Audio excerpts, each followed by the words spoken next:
Bismillahirrahmanirrahim.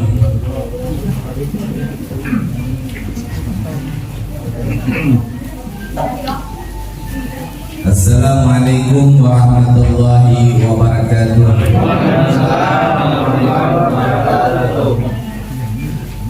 Alhamdulillah. Alhamdulillahilladzi yakdifu idza syaa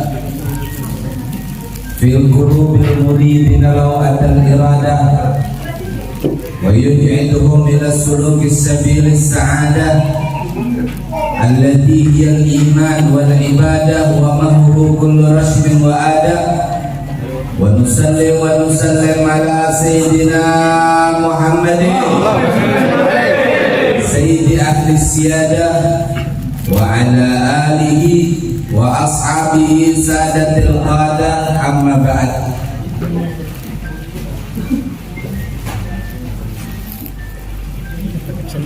Alhamdulillah, segala puji dan syukur kehadirat Allah yang mana melalui perkumpulan ini, melalui majelis ini, Allah berikan kita semua karunia dan anugerah yang insya Allah dengan itu semua terkabul segala hajat, yang insya Allah dengan itu semua kita mendapatkan ampunan maghfirah, dan mudah-mudahan pula terkhusus kepada kedua orang tua kita senantiasa diberikan ampunan oleh Allah. Yang sakit mudah-mudahan diberikan sehat, dan mudah-mudahan Allah berikan kita semua rezeki yang luas dalam keadaan barakah, dipanjangkan umur dan dimatikan dalam keadaan husnul khatimah. Salawat dan salam mudah-mudahan selalu tercurah tersampaikan kepada baginda Rasulullah Sayyiduna Muhammad bin Abdullah beserta keluarga, sahabat dan kerabat, para pengikut hingga yaumil kiamah. Hadirin hadirat yang dirahmati oleh Allah Subhanahu wa taala, para alim ulama, para guru-guru agama, seluruh karyawan dan terkhusus pimpinan, mudah-mudahan melalui majelis ini kita semua termasuk orang-orang yang bersyukur atas nikmat waktu diberikan oleh Allah. Tidak hanya kita habiskan dalam mencari dunia, tidak hanya kita habiskan dalam mencari harta benda, tetapi kita kembali kepada tujuan Allah menciptakan kita, yaitu dengan memperbanyak beribadah kepada Allah. Wa ma khalaqtul jinna wal insa illa liya'budun. Tidaklah aku ciptakan jin dan manusia kecuali hanya untuk beribadah kepada-Mu. Maka mudah-mudahan melalui kegiatan ini kita termasuk pula orang-orang yang menetapkan kita punya waktu dengan waktu yang bernilai ibadah di sisi Allah Subhanahu wa ta'ala. Jadi hadirin, alhamdulillah di tempat ini kita punya kegiatan seperti ini, yang alhamdulillah yang difasilitasi bukan hanya bekerja, bukan hanya mencari dunia, tetapi alhamdulillah juga diberikan fasilitas untuk sama-sama mengingat kepada Allah. Maka melalui perkumpulan ini mudah-mudahan kita bisa saling mengingatkan karena Allah bahwasanya tolak ukur kehidupan dunia ini, tolak ukur kita hidup di dunia ini bukan siapa yang paling banyak harta, bukan. Bukan siapa yang paling tinggi pangkatnya, juga bukan. Karena yang paling mulia di sisi Allah Subhanahu wa ta'ala, inna akramakum indallah atqakum. Sesungguhnya yang paling mulia di sisi kalian adalah yang paling takwa di sisi Allah. Sesungguhnya manusia yang paling mulia di antara kalian adalah mereka yang paling bertakwa di sisi Allah Subhanahu wa ta'ala. Jadi jangan sampai kita tertipu, yang mana kata Nabi, likulli ummatin fitnah. Setiap umat itu punya fitnah. Wa fitnatul ummati al-mal. Dan fitnah yang paling besar terhadap umatku adalah urusan harta. Jadi jangan sampai kata orang Banjar itu, kita kada ingat murid kepala lagi mencari dunia. Padahal kita semua yakin, kan? Kita mencari dunia untuk membangun rumah nanggana, mencari dunia bekerja siang malam supaya bisa nukar kendaraan yang paling mewah. Ternyata setelah rumah terbangun, kendaraan terbeli, tanah, kebun terbentang luas, orangnya mati. Kayak bagaimana? Kira-kira dibawa apa kada? Sedangkan urusan kita dengan Allah tidak berhenti ketika kita mati. Padahal setiap dari kita paham, sesuatu yang kita usahakan di dunia, urusannya dunia, itu tidak akan sampai ke dalam kubur kita. Kalau pian kada percaya, setiap ada orang meninggal yang mau dikuburkan itu pian periksa itu kapannya. Ada kantongnya apa ada? Kalau ada orang meninggal, pian buka, pian lihat di situ ada sakunya atau tidak. Kenapa tidak ada? Karena dunia mereka tinggalkan. Karena harta benda yang siang malam lah. Ini bukan menyuruh pian koler begawi, ada lah. Nah, ini kayaknya pimpinan ini anak buah pacaran koler begawi berdataan beginilah. Ada maksudnya ini supaya kita bisa membagi urusan dunia kita dan urusan akhirat. Ketika ada seseorang meninggal dunia, maka seluruh yang terkait dengannya dalam urusan dunianya akan dia tinggalkan. Lalu buat apa kita siang malam, tadi ingat burit kepala, untuk mencari sesuatu yang kita tinggalkan? Makanya perlunya pian hadir majelis belajar agama. Karena kata Imam Ghazali, hadirnya kita di dalam suatu majelis belajar agama kita supaya kita dapat hidayah. Bukan hanya urusan mencari makan dan minum, tetapi jadikan urusan dunia kita tujuannya akhirat. Bekerja silahkan. Kenapa? Karena setiap manusia yang ada di dunia ini tidak lepas daripada dunia. Kau pian kada usah baca carian lagi begegawian naik. Kenapa? Selama kita di dunia, kita masih terikat dengan dunia. Tetapi orang yang memiliki hidayah, orang yang belajar agama, dia akan menentukan dunianya tadi untuk apa. Bukan sebagai ia terlihat yang paling mulia di antara yang lain. Sudah dikatakan, inna akramakum indallah atqakum. Yang paling mulia di sisi kalian adalah yang paling takwa. Siapa takwa itu? Orang yang taat, mengerjakan ketaatan kepada Allah, orang yang meninggalkan kemaksiatan. Bekerja silakan, mencari dunia sebanyak-banyak silakan, tetapi jadikan dunia tersebut menghantarkan kita kepada Allah Subhanahu wa ta'ala. Jadi kalau nyepian mau melihat kerjaan kita, harta kita di rumah, bahkan anak istri kita, pasangan kita di rumah, itu dunia apa bukan? Kalaunya itu dunia adalah sesuatu yang memalingkan kita dari Allah. Yang tadinya rajin sholat, akhirnya lalai. Yang tadinya ibadah, akhirnya tertinggalkan. Berarti itu dunia. Bahkan sholat kita sendiri pun, pekerjaan seperti ini pun, yang mana tampilannya akhirat, kalau tujuannya dunia itu ditunggu. Tetapi misalkan lah, pian-pian berataan isi duit 20 miliar. Amin. Hendaknya kayaknya Masya Allah, luar biasa karena handaknya lah 20 miliar, ada nama Amin lah. Ada nama isi duit 20 miliar lah, 20 miliar. Duit kan dunia lah, dunia. Tetapi dengan uang tersebut pian gunakan, menunjukkan pian bermanfaat untuk akhirat. Berarti 20 miliarnya tadi betul itu dunia, tetapi dunia yang menghantarkan kepada akhirat. Makanya dikatakan oleh Al-Imam Junaid Al-Baghdadi, alamatu i'radillah anil abdi ayushgilahu ma la yu'ni. Alamat seseorang itu Allah Ta'ala berpaling darinya. Allah sibukkan dia dengan sesuatu yang tidak manfaat. Pian punya harta pian tidak manfaat. Itulah yang namanya kadang sering kita minta, ya Allah mudah-mudahan diluaskan rezeki ya barakah. Tanda barakah itu 3. Kalau pian mau lihatlah harta pian saat ini, keluarga pian, apa yang pian miliki, 3 hal. Kalau 3 hal ini ada di dalam harta pian, dipastikan itu harta tidak berkah. 1, halal dan haramnya. Memang kita mencari tadi halal dan haram. Ulun karyawan, alhamdulillah halal. Ulun pedagang, alhamdulillah halal. Asal jangan berjual narkoba aja lah, dagang juga ngarannya.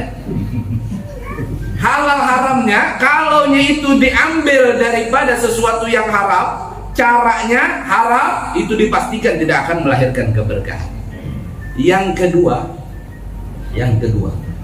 pian ketika mencari yang harta tersebut, mencari yang halal tersebut, melalaikan apa tidak kewajiban kepada.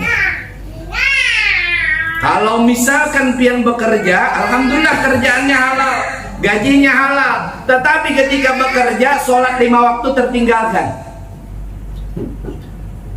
Misalkan perusahaan sudah ngasih lah, langgar ada, ya kan? Tempat wudhu ada, kamar mandi ada, lah. Artinya ujar pian kada kau sembahyang baju rijat, langgar ada, tempat wudhu ada. Artinya kalau hendak sholat, ya tinggal sholat. Tempatnya ada. Lain kasusnya pula, perusahaan kada menyediakan itu tadi. Di atas lumpur pian lah, misalkan bagawi kada tahu digurit kepala tadi lah. Nah ini beda. Artinya ketika pian bekerja, pekerjaan pian tersebut apabila melalaikan terhadap Allah, maka walaupun itu halal hilang keberkahan. Yang kedua. Yang ketiga, pian punya harta. Setelah terkumpul itu harta, terkumpul itu dunia, digunakan untuk apa? Akan hilang keberkahan kalau pian gunakan kepada sesuatu yang ada nilai manfaatnya, tidak ada nilai akhiratnya. Oh, ulun berisi harta, alhamdulillah. Gajian bulan ini, kebetulan bulan Maulid, 50%-nya oh ada selawi aja gitu lah barat 50% oh ada selawi aja gitu berat masih selawi persen ulun sumbangkan untuk kepentingan kegiatan dakwah Maulid Nabi SAW. Berarti dia gunakan untuk sesuatu yang manfaat bahkan amal jariah. Tetapi tanda harta pian alamatu i'radillah anil abdi, alamat tanda Allah berpaling dari pian punya harta, hilang keberkahan. Urusan yang baik sulit mengeluarkan, urusan ketaatan sulit mengeluarkan, urusan manfaat sulit mengeluarkan. Bahkan orang berpintaan bulan Maulid lah menjulungi 10.000, minta angsul dia pulang 5.000. Ini angsul lah 5.000 jelas sulit. Tapi urusan ada dangdutan, alhamdulillah dangdutan lah keluar terus lah, habang, kuning lah, hijau lah keluar terus. Ini tandanya pian punya harta tidak berkah. Betul diambil daripada yang halal, betul ketika pian mencari tidak melalaikan ketaatan kepada Allah. Tetapi ketika pian gunakan, tetapi gunakannya tersebut bukan kepada hal yang manfaat. Alhamdulillah subhanallah. Jadi sia-sia kita siang malam lah begawi behimat, kada tahu kenapa-napa lagi, ternyata itu tidak berkah. Makanya kenapa kita harus bertanya, duduk di majelis supaya kita bisa menetapkan akidah ini, menetapkan niat kita ini tidak salah, tidak keliru daripada syariat. Makanya dikatakan thalabul ilmi faridatun ala kulli muslimin. Menuntut ilmu itu wajib. Biar kita paham tujuan kita hidup di dunia. Bekerja kita halal haramnya, yang kita makan halal haramnya, kita menggunakan harta tersebut kepada yang manfaat halal dan haramnya. Maka insya Allah itulah orang yang mana kerjanya tadi untuk mencukupi kehidupan keluarganya dan juga dinilai ibadah. Wa ma khalaqtul jinna wal insa illa liya'budun. Tidak aku ciptakan jin dan manusia kecuali untuk beribadah kepada Allah. Jadi walaupun pian bekerja, keluar dari rumah apa niat pian? Sahajaku untuk menghidupi keluargaku dengan sesuatu yang halal. Maka bekerjanya pian ialah ibadah. Dan di dalam pekerjaan tersebut pian tidak meninggalkan ketaatan kepada Allah. Dan ketika dapat hasilnya tidak digunakan kecuali sesuatu yang dihalalkan oleh Allah dan bermanfaat. Nah, ini kan lah hidayah ini namanya. Makanya kita harus mendengar, harus belajar, harus bertanya. Fas'alu in kuntum la ta'lam. Bertanyalah kalian, fas'alu ahla dzikra in kuntum la ta'lam. Hadir majelis, duduk di majelis, supaya apa? Supaya kita tidak salah dalam mengarungi, menjalani kehidupan dunia. Man arada dunya fa'alaihi bil ilm, wa man arada al-akhirah fa'alaihi bil ilm, wa man aradahuma fa'alaihi bil ilm. Semuanya ada ilmunya. Semuanya mau akhirat ada ilmunya, mau dunia ada ilmunya, mau sukses di keduanya pun ada ilmunya. Dan terakhir aja langsung. Soalnya hampir isya adalah. Oh ada bapak? Soalnya guru Fadlani lihat jam terus dari tadi. Konde aja dulu. Malam ini lembur. Malam ini lembur ya. Konde menyuruh ampe aja kan. Nah jadi seperti itulah. Nah dan yang paling menunjang suksesnya kita semua lah, artinya kita ini kan bekerja tentu untuk disimpan dan duitnya ada di dunianya tadi. Tetapi kita tahu sesuatu yang kita simpan tadi akan kita tinggalkan. Pian banyak menyimpan duit, mati habis itu duit tadi. Bangun rumah ganal, meninggal orang yang apa? Maka seharusnya yang harus jadi simpanan kita itu amal. Harta yang dimakan jadi kotoran, harta yang disimpan jadi rebutan warisan, yang diimpakan akan kekal abadi jadi simpanan. Makanya kata Nabi SAW, tidak usah nyimpan harta, cukup simpanan kita itu 3 hal. Ya, ini simpan betul-betul 3 hal. Yang pertama, qalbun syakir, hati yang bersyukur. Manusia itu tempatnya nafsu syahwat. Tidak pernah kita merasa syukur. Yang gaji 3 juta hendak 4. Yang sudah 4 kalau bisa 5 anak. Tidak pernah cukup kita. Yang baisi rumah sebuah kalau bisa sebuah di sini, sebuah di luar. Yang baisi sepeda motor sebuah kalau bisa sebuah nang ini, sebuah gasan bagawi. Nang baisi motor hendak itu juga. Nang ini gasan tulak bagawi, nang ini gasan nang itu. Kada pernah cukup. Hah? Bini. Asli minta sambadakan bini, minta doakan. Kalbun syakir. Jadi kalau nyapian bisa punya hati yang bersyukur, maka itu simpan. Kenapa? Kalau urusan harta disimpan pasti akan sirna. Tetapi kalau pian punya hati yang pandai bersyukur, kata Nabi, itulah simpan. Artinya kalau orang ini bisa bersyukur dengan apa saja yang ia miliki, insya Allah itu nikmat. Makanya orang yang mampu menikmati kehidupan dunia adalah mereka yang mampu menikmati segala sesuatu yang ada pada dirinya. Pian tahu, di Korea, di Jepang lah, yang ketujuh nonton drama Korea lah, saya kedatanya bapak-bapak semua. Yang ketujuh nonton Korea Jepang, dia pernah baca beritanya itu paling banyak orang bunuh diri orang Korea, orang Jepang. Pernah baca itu berita orang yang gampang bunuh diri, gampang depresi, gampang stres.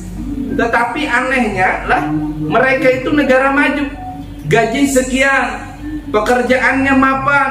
Dibandingkan dengan kita Indonesia, khususnya Banjar, kadang hari ini begawi, seminggu kemudian kadang hari ini dapat duit kadang sampai sebulan gajian, seminggu aja habis sudah gaji. Cuman jarang kita mendapati di wadah kita ini orang yang bunuh diri. Kira-kira apa masalahnya? Orang di sana itu mereka akan bersyukur ketika mencapai sesuatu. Sedangkan kita Agama telah mengakar di dalam kehidupan kita, mensyukuri segala sesuatu. Tidak perlu sampai jadi ini baru bersyukur. Kita kawam makan hari ini kita bersyukur. Nah inilah kalbun syakir namanya. Pandai bersyukur. Tidak perlu biar sampai jadi pimpinan dulu hanya bersyukur. Syukur kau begawi, alhamdulillah. Digaji orang, alhamdulillah. Kada disariki atasan, alhamdulillah. Hari ini tenang pulang pikiran, ya kan? Nah ini kalbun syakir, pandai bersyukur. Yang kedua, walisanun dzakir, lisan yang berzikir. Lisan kita ini nikmat besar dari Allah. Lisan menyebabkan seseorang menjadi dekat dengan Allah. Lisan pula yang membuat seseorang jauh daripada Allah. Lisan membuat seseorang beriman kepada Allah, ikrarnya la ilaha illallah, dan lisan pula yang bisa membuat seseorang murtad kepada Allah. Ini lisan, nikmat besar dari Allah. Dan lisan ini, lisan itulah mulutmu harimaumu. Gara-gara lisan badan binasa. Gara-gara lisan juga orang itu adalah orang beradab. Ini lisan. Maka ketika kita gunakan banyak zikir, maka kita itu simpanan paling baik. Tiap hari salawat, apalagi bulan Maulid, itu simpanan. Tetapi lisan pula yang membuat kita binasa, bukan hanya di dunia. Ibu-ibu misalkan sulit menghindari lisan ini. Dosa lisan ini biasanya yang paling sulit ibu-ibu. Berangkat ngantar anak sekolah, tetamu tiukan tukang gosip.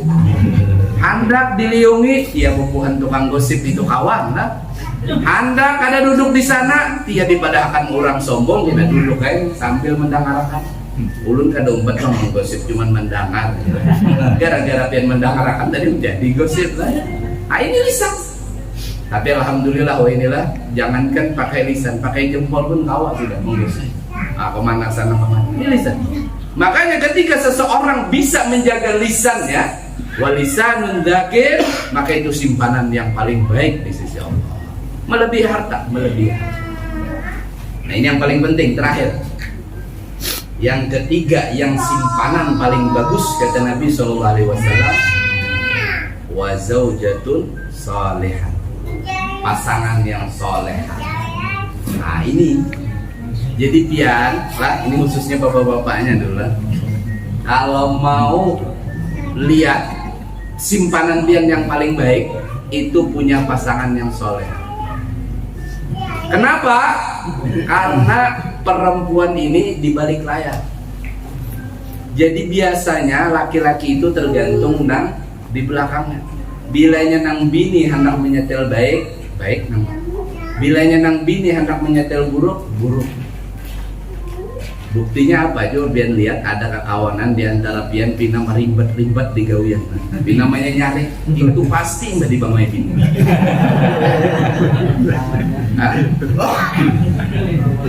Makanya dikatakan simpanan yang paling baik itu perempuan soleha. Siapa perempuan soleha? Bukan yang kesana kemari membawa tasbih ketek itu, bukan. Kalau yang duduk kesana kemari membawa tasbih ketek, bukan. Perempuan soleha kata Nabi adalah mereka yang ketika dipandang suaminya menenangkan, yang ketika ditinggalkan suaminya hati suaminya tenang. Dia perempuan soleha adalah perempuan yang tidak membuat hati suaminya sakit, apalagi membentak, apalagi memamai lah. Nah kira-kira seperti itu. Jadi ini ada kisah loh, ada kisah. Cerita ini diceritakan oleh guru kami yang mana diceritakan langsung oleh Sayyidil Habib Ali Al-Masyhur alaihi rahmatullah. Jadi kata Habib Al-Masyhur, satu orang pernah ziarah ke seorang. Orang itu umurnya 50 tahunan, tuan rumah ini. Jadi ada orang datang ziarah ke rumah orang itu tadi. Orang ini umurnya 50 tahunan sudah, tapi kelihatan muda, awet muda lah bahasa kita. 50 nak kaya umur 30 lah. Nak kaya ulun kan nak kaya 17-an masih lah. Ini ujar ulun aja banget. Sampai di rumah orang tersebut, dia duduk. Si tamu tadi duduk. Seperti inilah, si tuan rumah duduk di sini, tamu duduk di sana. Tidak lama keluar dari dalam rumah orang tua. Kalau dari dalam rumah pasti kerabat, ya kan? Oh berarti ini abahnya, ujar tamu tadi. Langsung, oh ini abahnya. Kenapa? Dari dalam rumah orang tua. Langsung tamu tadi berdiri hendak menyalami, memberikan penghormatan. Kata si tuan rumah, harus berdiri. Buat apa? Bingung. Malahan si orang yang keluar dari dalam rumah yang tua tadi cium tangan bolak-balik sama si tuan rumah. Tidak lama kemudian keluar orang kedua, lebih muda daripada yang pertama, tapi tua juga. Mau berdiri lagi itu tamu, hendak menyalami, ternyata kan usah duduk aja, tidak usah disambut. Dan begitu pula orang tua yang kedua duduk, cium tangan bolak-balik sama tuan rumah. Akhirnya apa? Tamu tidak sabar lagi. Pian ini bagaimana tidak punya adab sama orang tua, keluarga yang tua. Kita disuruh mau salaman tidak diberikan, disuruh duduk saja tidak disambut. Kata beliau, orang tua yang mana? Yang dua ini? Hah? Ujar beliau, yang pertama yang engkau sangka abahku tadi, itu anakku yang pertama. Kalau yang kedua engkau sangka pamanku itu anakku yang kedua. Ujar tamu, bagaimana ceritanya? Lah, anak lebih tua daripada orang tua. Kan tuan rumah umur 50-an lebih, tapi kelihatan masih seperti 30. Sedangkan yang anak baru umur 30-an seperti di atas 50. Bagaimana ceritanya, kata si tamu? Ujar tuan rumah, anakku yang pertama itu alhamdulillah punya istri, tiap hari ngomel, tiap hari bemamai, makanya kelihatan tua seperti itu. Menyerambut uban di mana-mana, sudahlah. Umur anom, uban hibak sudah. Bisa jadi itu sih dirancak dimamai lah. Rancak dimamai bini. Kelihatan tua. Sedangkan yang kedua itu adiknya, kata beliau.